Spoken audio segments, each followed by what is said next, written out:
So hello everyone, कैसे हैं आप सब लोग। I hope each and every one of you is doing absolutely good. My name is doctor Vipin Kumar Sharma और मैं आप सभी लोगों का तहे दिल से स्वागत करता हूं हमारे इस प्यारे से चैनल कंपटीशन वाला के ऊपर, जहां पर मैं आपको मिनिमम पॉसिबल टाइम में मैक्सिमम नीट रिलेटेड अपडेट्स का क्रक्स देने की कोशिश कर रहा हूंगा, जिससे वापस से आप अपनी तैयारी पर जुट सकें और आपका बहुत ज्यादा टाइम बर्बाद ना हो। तो दोस्तों, पिछले काफी दिनों से जो भी स्टूडेंट्स नीट का एप्लीकेशन फॉर्म सबमिट करने की कोशिश कर रहे थे, उनको एक ओटीपी से रिलेटेड इशू का समस्या का सामना करना पड़ रहा था और आधार लिंक रिलेटेड इशू का भी सामना करना पड़ रहा था। लेकिन despite of having such issues, लगभग 24.5 लाख से भी ज्यादा एस्पायरेंट्स अभी तक अपने नीट यूजी एप्लीकेशन फॉर्म को सबमिट कर चुके हैं। यानी इस बार का जो एप्लीकेंट्स का डेटा है that will be more then 25 lakhs for sure. और काफी सारे स्टूडेंट्स की इस समस्या को देखते हुए एनटीए ने एक ऑफिशियल नोटिस भी जारी किया है। ये कल का ही नोटिस है और ये ऑफिशियल नोटिस है कि last date of receiving online application form को 16 मार्च कर दिया गया है। यानी आपके पास एक हफ्ते का वक्त और है जिसमें आप अपने एप्लीकेशन फॉर्म को आगे सबमिट कर सकते हैं। सो प्लीज मेक श्योर कि अभी तक अगर आपने एप्लीकेशन फॉर्म नहीं भरा है तो आप करेक्ट तरीके से भर दें, बिना किसी डिस्क्रिपेंसी के भर दें, जिससे कि आपको ज्यादा दिक्कतों का सामना फ्यूचर में फर्दर ना करना पड़े। अब काफी सारे स्टूडेंट्स परेशान भी हो रहे हैं कि सर ये तो एक बहुत ही खतरनाक डेटा है कि लगभग 25 लाख प्लस स्टूडेंट्स ने एनरोल कर दिया है फॉर द नीट 2024 एग्जामिनेशन। तो क्या इससे कट ऑफ ऊपर जाएगी? दोस्त, अभी जो ट्रेंड चल रहा है, चाहे 20 लाख बच्चा बैठे चाहे 25 लाख बच्चा बैठे, कट ऑफ ऊपर जानी ही जानी है। बट सबसे अच्छी बात यह रहती है किसी भी कॉम्पिटिटिव एग्जामिनेशन में कि नंबर ऑफ सीरियस एस्पिरेंट्स जो हैं ये हमेशा कंपटीशन को बढ़ाते हैं और ये नंबर ऑफ सीरियस एस्पायरेंट्स आप मान के चलिए मोर और लेस कांस्टेंट ही रहते हैं। हर कंपटीशन एग्जामिनेशन में लगभग 20% बच्चा ऐसा रहता है जो कि अपने सिलेबस को कवर करके जाता है, जो कि बार बार रिवीजन करके जाता है, एंड ये बनता है आपके लिए main threat to get the seat. बाकी सारे स्टूडेंट्स जो यहां पर नंबर बढ़ाने के लिए भी आए हैं, उनका कंपटीशन से कोई डायरेक्ट रेलेवेंस नहीं रहता। कट ऑफ क्यों बढ़ेगी ये मैं आपको बता देता हूं। कट ऑफ इसलिए बढ़ेगी क्योंकि now you are very aware of the pattern. अभी हम लोगों को नीट का पैटर्न इतना रट चुका है दोस्त कि हमें एग्जैक्टली पता है कि किस तरीके के सवाल नीट में पूछे जा सकते हैं।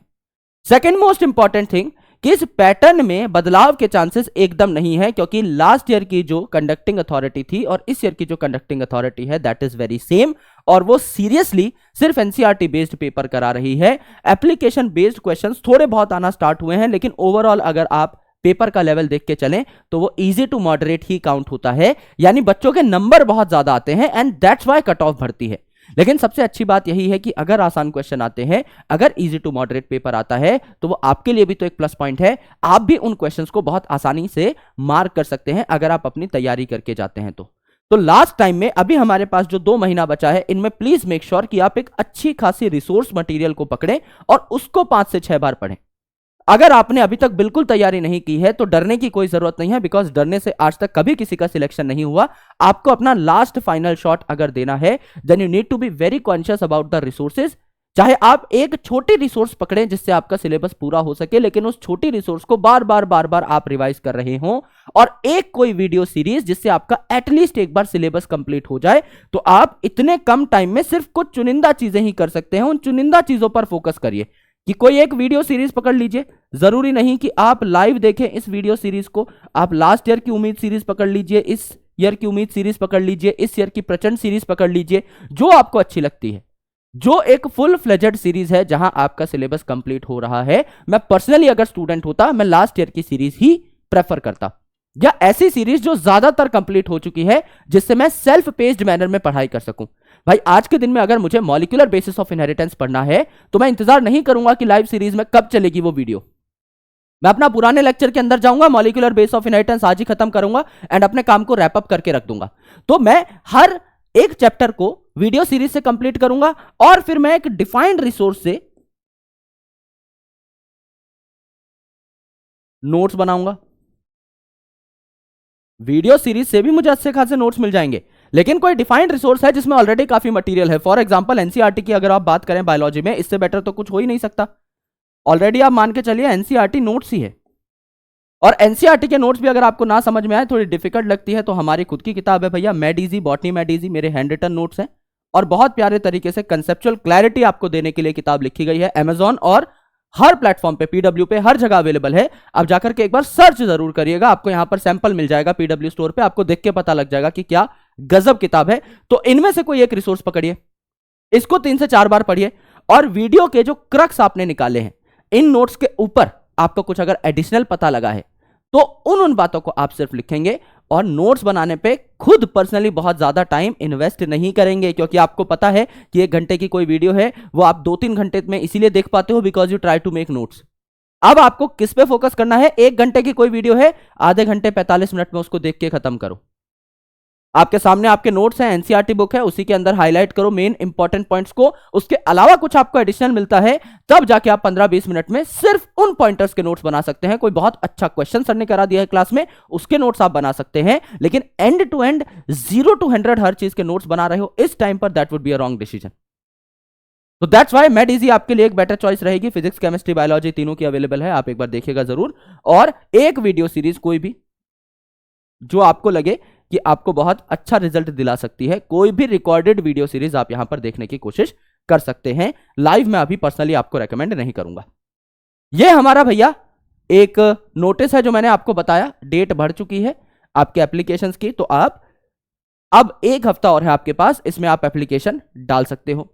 And third most important thing is कि आप एमबीबीएस के साथ साथ कुछ और पैरामेडिकल कोर्सेज में या बीएससी नर्सिंग में भी अगर एडमिशन लेना चाहते हो, भारत के सबसे रेप्यूटेड संस्थान एम्स दिल्ली के अंदर और बाकी सारे एम्स के अंदर, तो वहां पर आपके लिए एक एडमिशन नोटिस जो है जारी कर दिया गया है।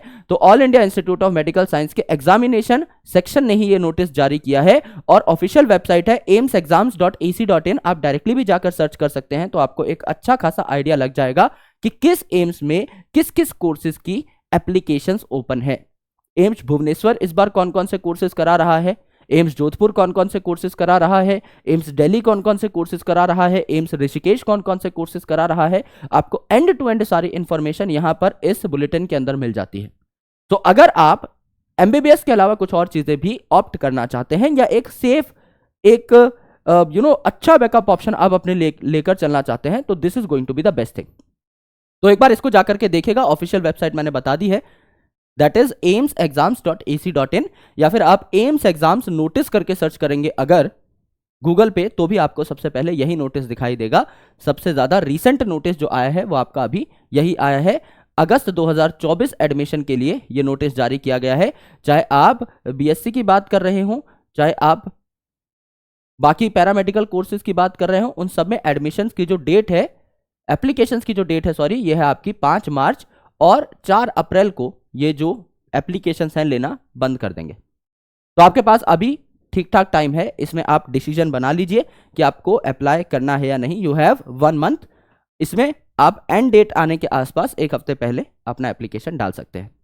सो these are all the important informations कि एक तो आपकी नीट की एप्लीकेशन डेट को 1 हफ्ता एक्सटेंड कर दिया गया है, एम्स की अलग अलग जो पैरामेडिकल और नर्सिंग कोर्सेज हैं उनके लिए एप्लीकेशन स्टार्ट हो चुकी हैं, और इसके अलावा 25 लाख से ज्यादा स्टूडेंट्स इस बार नीट में आपके आमने सामने बैठे होंगे। तो आपको डरना नहीं है, आपको सिर्फ इन चीजों का एकदम अच्छे तरीके से ध्यान रखना है कि आप एक वीडियो सीरीज पूरी कर रहे हो, एक डेफिनेटिव रिसोर्स से पढ़ाई कर रहे हो और बहुत कन्फाइंड आप जाएं, चाहे आप कम जगह से पढ़ें लेकिन सटीक पढ़ें और बहुत अच्छे तरीके से मल्टीपल रिवीजन करके अपने एग्जामिनेशन में घुसे। लास्ट 12-13 साल के पेपर आपने सॉल्व किए हो and that's going to be more than sufficient. इसको अगर आप बार बार पढ़ते हैं और चीजें आपके दिमाग में बैठ जाती हैं तो आपका अच्छा रिजल्ट आने के चांसेस बहुत ज्यादा बढ़ जाते हैं। तो my best wishes are with all of you, अच्छे तरीके से पढ़ाई करिए, एकदम स्ट्रेट फॉरवर्ड होकर पढ़ाई करिए। अभी आपके पास वेस्ट करने के लिए बिल्कुल भी वक्त नहीं है। ऐसा नहीं है कि हमारे पास 1 साल बची हुई है, ये 2 महीने हैं, इसमें आपको जान लगानी ही होगी because there is no other alternative option. यहां अगर आप एक भी दिन मिस करते हैं तो आपका बर्डन इतना बढ़ जाएगा that you will feel suffocated. कहीं ना कहीं प्रिपरेशन के दौरान वो फीलिंग हम सब में आती है कि हम बहुत ज्यादा ओवर बर्डनड फील करते हैं और उस वजह से we try to give up. हमें लगता है कि नहीं यार अब अगले साल ही करेंगे, तो वो दिन हमें अपने शेड्यूल में अभी नहीं आने देना है और उससे अपने आप को बचाने के लिए you need to push your limits hard every day. हर दिन आप लोगों को अपनी लिमिट्स को थोड़ा और पुश करना है। जितना आप पढ़ सकते हो उससे 15-20 मिनट एक्स्ट्रा ही पढ़ना है, जिससे अगले दिन आपको और ऊर्जा मिल सके और रात को थक हार के आप एक चैन की नींद सो पाओ, जो कि आपको बहुत ज़्यादा सेटिस्फेक्शन देगी कि आज का दिन आपका बहुत फ्रूटफुल था एंड आपने आज के दिन को मैक्सिमली यूटिलाइज किया है। तो ये सारी चीज़ें स्टूडेंट लाइफ में बहुत ज़्यादा मैटर करती हैं। तो आने वाले 2 महीने are really critical for all of you guys. तो प्लीज़ मेक श्योर कि इसको आप मैक्सिमम तरीके से यूटिलाइज कर रहे हो और अच्छे तरीके से अपनी पढ़ाई कर रहे हो। तो thank you so much, lots of love, जय हिंद। मैं मिलता हूं आपसे अगले सेशन में, तब तक के लिए अपना ख्याल रखिए, पढ़ाई करते रहिए और स्वस्थ रहिए।